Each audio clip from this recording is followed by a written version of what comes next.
I'm Philip Pulley. I teach at Fieldcrest High School in Central Illinois. To get an idea where we're at, if you drew a line between Chicago and St. Louis, we would be maybe about halfway. I've been teaching, online for quite a long time. In fact, my doctorate was looking at professional development for technology, and I've done fully online classes, and I do a flipped classroom even in my high school classrooms. So I'm kind of used to this and been doing it for a while. I am a high school teacher. I am not a tech coach. I'm not an admin. And in fact, as I shared with them the other day, my district doesn't even have a an online tech coach person at all. So it's going to be kind of it can be a little bit of a surprise for us, I think, in terms of what's going on. All right, great. Well, we're happy to hear what you have to share with us today. It's such a great follow-up to what we heard from Christy Burke last week. So we're ready whenever you are. Okay. Are we on? Can everyone see now the slide set? Because I'm not used to this particular GoToWebinar one being on your end of it. I am still seeing the distance learn up slides, the distance learning meetup slides. Yeah. Okay. What you want to do is go, there you go. There you go. I found it. Just got to figure out which icon's the right one. Okay, sorry about that, everyone. So getting started here, they talked about wanting to do some 10 things to think about to moving to an online environment in Schoology. And a little bit more about me, I am a Schoology ambassador as well. I've been teaching using LMSs for almost 10 years, and this is our 4th year with Schoology. So I kind of have some tips and tricks, but I want to look at the big picture first. So even people who aren't using Schoology right now, but the idea of thinking about what are some things to consider, just the big picture before some technical kind of aspect kind of things. Okay, so one of the things we're doing in terms of transitioning is think about the idea of, you probably heard this, Maslow before Bloom. And especially in this time period when our students are not seeing the things they're normally used to seeing, and even their teachers or their friends, this I think is a really especially important thing to do. So keep their social and emotional learning needs in mind, and keep those in mind, as much as you can, because they're not getting that. The way we can share with them is by, Zoom or conferences like this. And so for them, it's a bit of an issue in terms of, trying to connect with them, sending messages home and letting them know we're still here and we still care about them. Okay. Then you want to worry about the idea of what's my course content, my course needs. I had to kind of stop and think backwards and go to some of the questions that literally people were asking me in my district, what do I do? Because for me, it was just kind of like, okay, we're just flipping a switch. Now you're doing it online versus in my classroom. If you have a question, my students message me, they send me an email, just like they might ask me if they're in class. So with the flipped classroom model, for me, it wasn't hard. For others, and a lot of you out there, you're starting from, ground zero here almost. And someone said today, I was listening to the news on the way up to work, and they said, this is not a learning curve, this is like a learning skyrocket. It just started at zero and went straight up. So after you kind of think about your course needs and what do I need to include, what's important, what's not important, what has to be there, what doesn't have to be there, is then you start thinking about the tech needs. And if most of you are Schoology users, and I think most of you are literally ahead of the curve. The idea to be able to go in right now and have your content there and have your students used to it is such a huge plus for us, as opposed to other districts that were one-to-one in the building only. Now I know it varies also. I'm a secondary teacher, and some of you are elementary teachers. Some of your elementary school students are trying to use home computers, so you've got to keep those things in mind as well. It's not just what tech we have, it's what tech do your students have. Are there 4 kids at home and 1 computer? Or if you're like my 2 high school daughters, are you 2 of them, trying to do Zoom at the same time, and I'm trying to do a Zoom and our internet's struggling to keep up? Okay. This is a poster Scott Nunez and I developed, and it's more the graphic part of it was Scott, but we were bouncing these ideas back and forth. And he said, hey, a teacher tech checklist is this: Maslow first, Bloom's hierarchy, second, and then SAMR and tech needs, what do you need tech wise to get to the higher levels of Bloom? And I saw arguments today, though, and last night even on Twitter, people saying, hey, if they get the substitution and that's where they're starting, good, let's move them on from there. But for some people, that's where they're going to be. And if that's where you're at, that's okay, if that's where you're starting at. But, the goal is we want to try to move on. Keep in contact. This goes back to that social emotional thing here. But I want to tell you, don't overwhelm them. And what I mean by that is let's try and set some parameters for what do we need to contact them and who's contacting them about what kinds of things. So while conferences and Zooms are great, as I mentioned, if your students have, 3 of their kids trying to do a Zoom at the same time, or some of our students, we had to, even our small school, we have literally 350 kids, less than 350 kids in our high school. So we're small. And we literally have teachers trying to, set up Zooms, and the kids are like, I've got 3 Zooms scheduled at the same time. So we had to go in and create a chart to say, hey, you guys can Zoom at this time, you guys can Zoom at that time, and try and avoid those kind of issues. And we kind of divided it by, for us, higher level versus lower level, classes and mornings and afternoons. Okay. But other question I want to do is, do I need Zoom for everything? Can I get on there just a quick 10-minute check-in and that's great and meet that social emotional needs? But will asynchronous work?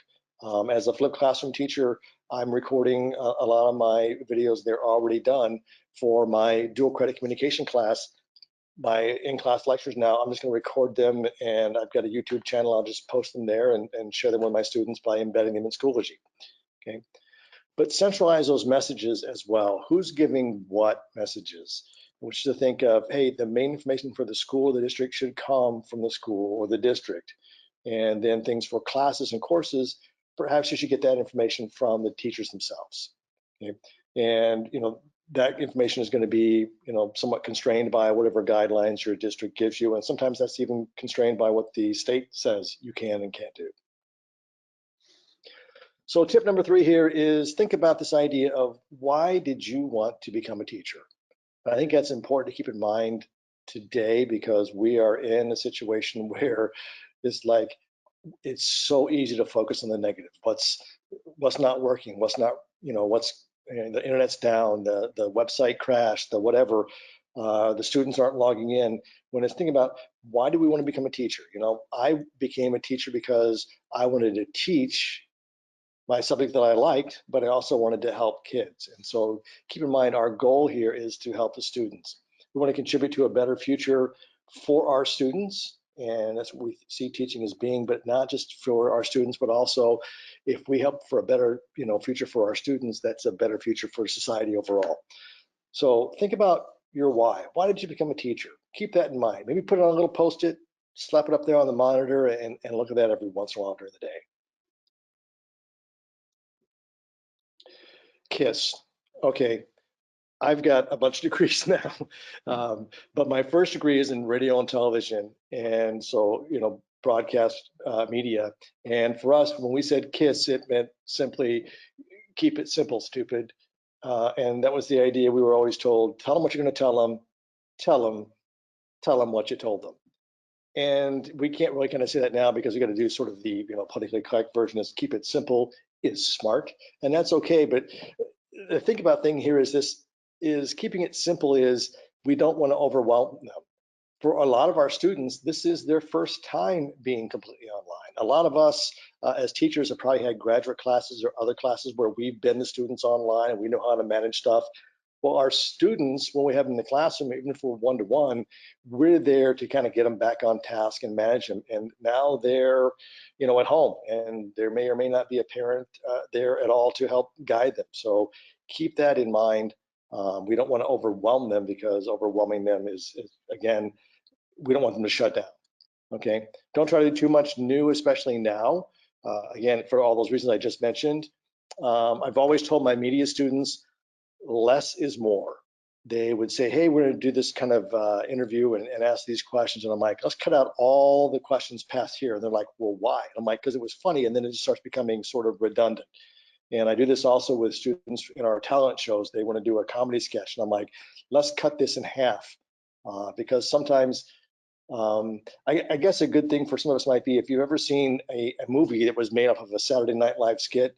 The skit was so funny and ran for years as those 3 to 5 minute skits and 10-minute skits. And now you're watching an hour and a half movie going like, this isn't funny at all. So sometimes, what can I get to? Do I need all those extras? Keep it simple. Okay. And if possible, part of that simplicity is having a single platform to get things into and put things through. For us at Schoology, I try to keep things in there as much as possible. I have my music teacher today who emailed me, I want to share a form because they're finally trying to get a couple of our teachers to move from, we're using Google Classroom because there was no expectation. And so he's trying to put things in Schoology. How do I do this? And I'm like, hey, here's a way to put it in very simply as sharing the link. Here's a way to put it in this way. Here's the best way, which is to embed it, because then they can actually answer the form and never leave Schoology. And I try to do that with YouTube content, everything else. I just embed it in there and keep them there in Schoology basically as much as possible. Oh, logo. Okay. Use what you know. And what I want to say with this idea of using what you know is, don't try to rush out and try and do something new today.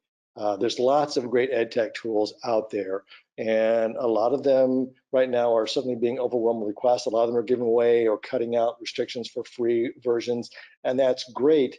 But if you haven't used them, make sure you've used them before or practice with them before you do. This may not be a great time to try and learn a lot of new things because you're trying to learn how to do your content in your classes, connect with your students online. It might not be, even though you're thinking, hey, I've got shorter class days technically, and we've got a little bit more free time, maybe I can't. Teaching online takes a lot of time, and transitioning to that and connecting with your students and giving them feedback takes a lot of time. So it might not be a great time to try and learn a bunch of new programs. If you're already using a few programs, I would advise you, and this is just my advice, stick to those, okay? And think about, do I need more? Well, in some cases, yes. For a lot of us, Zoom, for example, has become something new and a big part of our lives now. So yes, in some cases, I need to have that. Do I need something else just because? Yeah. But if you do want to try something new, think about what others are using, okay? I use Kahoots every once in a while. I use Quizlet, live, quizzes and things like that every once in a while. I do Wakelets every once in a while. But I also try to think about, I know my students from their Spanish class, she uses quizzes, a Quizlet rather, a lot. I know one of my other classes uses Kahoot a lot. So if I'm adding a program that's new for me, but is not new for the students because they've used it in other classes, that might be a better way to go, which is to think of the things your colleagues are already using that your students may already know, so that it's just you having a little bit something new versus you and your students. Because again, our focus is on trying to get the content and information to them more than trying to learn some new program to get at that content. This is the idea of a growth mindset, and I don't know if they can share out later. I put a couple things in the notes for this particular slide. A growth mindset is this idea of what will help our students. The idea, what can we do to help them learn, to help them grow? And they talk a whole lot about this idea of a praise and reward effort, this growth mindset versus a fixed mindset. I put a couple of links in there, and I don't know if I can share them out in the resources later. Literally, as I was going in and adding a couple more notes or running over my notes before this, George Kurios put out a tweet talking about the idea between a growth mindset and a fixed mindset. And he then added a third mindset he calls the innovator's mindset. And in doing that, what he's basically saying is, there's also a mindset beyond that and things we need to do to go on and get to those levels. So he's got a graphic in there. I shared that out, and I put in the link to his tweet. So hopefully they'll get those out to you. Okay, more than normal. This goes back to that. There's a lot of overlap here. It goes back to their social emotional needs. Some of these kids have parents who aren't home. Some of these kids are at home and now don't have their jobs anymore. So they're going to have parents without jobs. And so life's going to be tough, and they're going to need our support as much as possible. And again, this is supporting that social emotional learning aspect, which is so big today.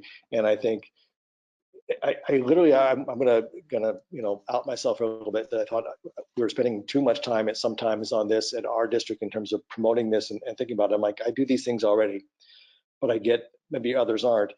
But it's also a case of thank goodness we have, because right now our students really need it. Okay, so keep this end goal in mind. You probably heard this a lot of times before. Hey, what's your why?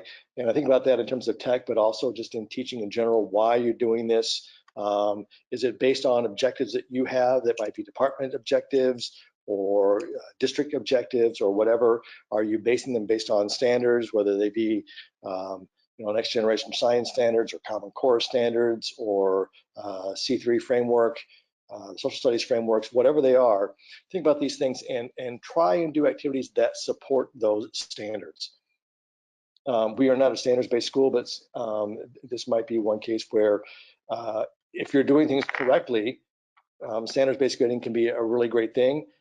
My concern with standards-based grading is make sure on all those formative evaluations, lots and lots and lots of feedback. Feedback is, really important. And what might take you a few seconds to say in class, and with your facial expression, the kid goes, I get it, it's going to take a lot more time to type out thoughtfully to give feedback that student can catch that same information from. So think about that. So again, keep that end goal in mind and think about, what is essential for the students to learn. It might be the time to kind of say, I don't want to cut out the extras in my class. And right now I've got an extra text that we're reading, a nonfiction book in my Western Civ class, and I don't want to cut it out. And a lot of my students say, no, we want to finish the book. And so I'm going to leave that in for those that want to finish it, but I'm going to kind of make it optional for the others, because for some of the others, especially those others who are struggling a little bit, whether it be internet access at home or they're having to do packets, I might say it might be easier to kind of dial that back for you and have one less thing for you to work on and deal with. Okay, so again, I kind of left out here this idea of what's essential to help them learn. Think about what isn't essential. And for me, I think that's a big picture wise in terms of life lessons, a great book for them to have read and think about things from a different perspective. However, is it really necessary to meet the standards for my class? No, it's not necessarily. Okay, be organized. Okay, anything you can do that help your students find materials is, I think, a really important thing here. I do a lot with visually organized stuff in Schoology. And I think Christy's going to share out with you, or maybe they'll show in the webinar notes. I've got a sandbox course that talks about that. It's really geared more towards middle school and high school. And we're going to try to get hold of Liz Lebesky to see if she could give me the course code to her. She's got a version, basically it's an elementary version. And she's done lots of presentations for Schoology on using visuals in Schoology for younger learners. And she's got some great stuff as well. But anything you can do to help students find materials and things is important. I like to give them multiple paths to get to things, multiple ways to get there, multiple options sometimes for doing an assignment. All my assignments, for example, have the option of a redo for them. And my redo is something I call my universal response questions. And my universal response questions are, whether you're reading something or watching this video segment or whatever it is, I ask them to tell me two things from that reading or that video that they thought were important or interesting, and tell me why they thought each of those were interesting and or important. And so that's the first question. The second question is, tell me two things from it they either want to know more about, because it was kind of briefly mentioned in there and they want to know more, or they didn't see how, or something that confused them, as in, I didn't see how this connected, so can you explain that to me? So either a question or that I didn't understand, or a question saying, hey, I want to know more about this. And then my third one is to have them make a connection from that reading or video to something we've studied or something in life today. And that's always an optional. There is one of those basically for me every unit, at least one of those, and it's, they have to then write and provide their evidence. So I'm meeting a couple, history writing and researching standards, but it's an option to redo any assignment for my students as well. Okay, but visuals in terms of organization can really help. They can be representative and organizational. I've done a lot with things in Schoology. This is my Schoology class right now. In fact, as it sits even today, I've got maybe a little bit over the top course picture there, but I've got a pinned banner at the top, and then you see below there where it says study guide, and then daily assignments, and then there's a page, and then a home page, and then videos, and the textbook, and then that additional book, Ishmael, and then they already have access to their semester exam study guide. Those are all hyperlinked to those individual things in class. So my students will sometimes go by just clicking across on these, and sometimes they'll go by just going in the upcoming list and clicking on the assignment and going that way. So lots of ways you can do that. Another one is to do it with completion rules as well. But I also do, if you look here, every single unit I have, the new unit 12 is on top. It's a new one. Unit 11, the last one I just finished, I put below, and then when we get everyone finished, I move it down to the bottom. But I try to organize even my units exactly the same way. And of course, in this time, be flexible. I can't tell you how important this is. Delivery of content options. Yes, people are making packets and giving them to students to do and bring back. I have packets for all of those reading questions I have for this unit, including the supplemental text. And I've been for 10 years telling my district we need to find some way to provide internet access for my students who don't have internet access at home, besides saying, hey, they can use their phone for a hotspot, hey, they can go to the library, or hey, they can go to a local business. We need something, and I think this really drove it home for them. But it's the question now is getting options. Everyone's sold out of them, so it's going to be interesting time. So yes, I've got printed packets, but I always have printed packets because I have students who in my classroom literally do sometimes printed packets because they're IEP students, and that's their requirement and their choice to do things either online or on paper. But I extend it to all my students, because some of my IEP students who have paper options, once they find out how easy it is to do in Schoology and get that immediate feedback, they would rather do that. And some of my non-IEP students, because of internet access at home, say, can I do it on this? It's easier for me because if I don't get it finished, I can finish at home. I'm like, sure, certainly we can do that. Okay, because we don't want to worsen the inequity, the inequalities that are out there in terms of who has stuff. For my high school students, I know they all have a Chromebook issued to them by the district, but that doesn't mean they all have Wi-Fi. I had a dual credit student, and it's a dual credit basic speech course, who was on today on her phone. I told her not to go on to yesterday's speeches, which they were doing live through a Zoom meeting. I said, don't check in tomorrow's because she's using her phone and I don't want to use up her phone data. She came in today, she went first. When she was done, gave her a couple little bit feedback tips and said, goodbye, let's not use your data up. And so we've got to do things, kind of deal with these issues. Again, talk about this idea of packets. I've also got from my other parents, because sometimes we have parents who are still working. I put all those packets as PDFs, and I have a Google Calendar that's part of my home pages for all my units. I've got that in a Google folder that I've shared out with all my parents via email as options. And some of my parents, they're printing those things out at work and taking them to the kids. Others are picking those packets up here. Some just want to have access to that Google folder, and I'm getting lots and lots of more parents asking for parent codes to get into Schoology. So the idea of UDL, Universal Design for Learning, which came out of the Individuals with Disabilities Act, is the idea that you want to give students multiple paths for learning and multiple options to prove their learning. And so that's what things we want to do. And then, of course, deadline options. Think about the idea that, is there technically late work anymore? As long as they get it in, within a reasonable time frame. And we have some state guidelines for us that tell us, hey, as long as students are engaging, we're not allowed to count anything as being something that will hurt their grade. The only thing we have to do is if we can start counting them incomplete if they're not engaging, basically, and we can demonstrate that we've tried repeatedly to contact them. But I want to share a little interesting fact is that my boss and tech director tried to set up a way to have them log into our gradebook, our SIS, and see if they could have students just log in and check in. It would count them automatically as present for a day. And just for record keeping, And we have students who are the kind of students you would be, he said, you wouldn't be surprised. We just tested with one of the teachers who lives literally across the street from us, and her daughter and some of her students. And literally we had other students who were going to the SIS to go in and check their grades, and they checked in.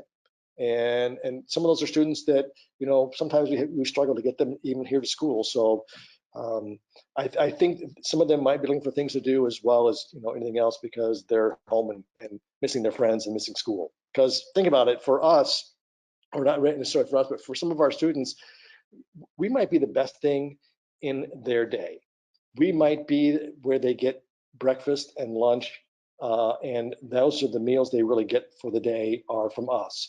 They're where they get interaction and support from adults, or the way they get them is through us. And so we got to keep that in mind, that, you know, that's part of that SEL and checking in. Okay. But once we can't just spend all our time thinking about them. This is my last one, which is what's your support? And think about who's doing things. This is, for most of you, as it said on the survey there, this is something new. You started in March, and this is really new for you, and it's a struggle.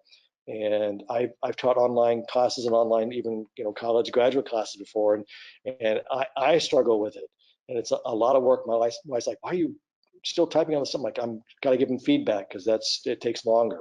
Okay. But think about, you know, you have colleagues who might be your support, that you can talk to, the person you talk to sort of on a regular basis.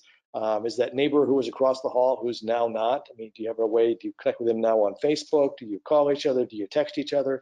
What is it do you connect with to kind of keep your own, you know, emotional sanity as well? Okay, it might be, you know, people within your department, and you share stuff and have a group meeting place. It could be the tech support people. Again, we have basically what we call tech aides, which I am for our building, but this was a position created back when we had like 2 computer labs, and each teacher had a computer, and that was it. So we're really overwhelmed with trying to answer all student questions. Or maybe it's your admins that you do talk to and bounce ideas off of. But also think about, I don't know how many of you are on Twitter, or maybe that might have been a good question.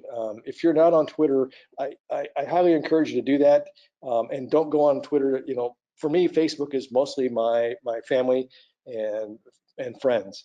And for me, educational resources are through my Twitter, or what we call Edu Twitter sort of setup. And people, 99% of the people I follow are educators or fellow educators.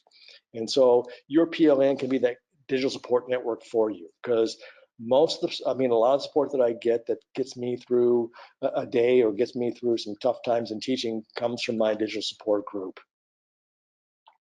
I can put questions out there and get answers instantly, you know, or it's like, hey, I can't find this resource that I used to have. Anyone have access to it? And, you know, 3 people are like, boom, here it is. And I can't support that enough. I think I put down in the notes, and I'm not sure if I'll share that out. Glenn Irvin, who was on last week, he's got a 10 tips to getting started on Edu Twitter, and I shared the link to that down there. Maybe they'll share that as well. It's a really great thing. Hey, go out and find some educators and start following them. And in fact, if you connect with me or a lot of the Schoology ambassadors, they will go in and say, hey, please help so-and-so who just joined, and they'll tweet that out to all their followers and help you grow. It's just amazing. So networking is, you know, something that's really important, and there's lots of ways to do that. For me, it's you know, for in terms of, you know, education is through Twitter.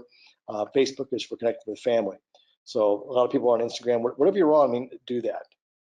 Okay, that's what's going to help you and help you stay sane and keep you, you know, open-minded.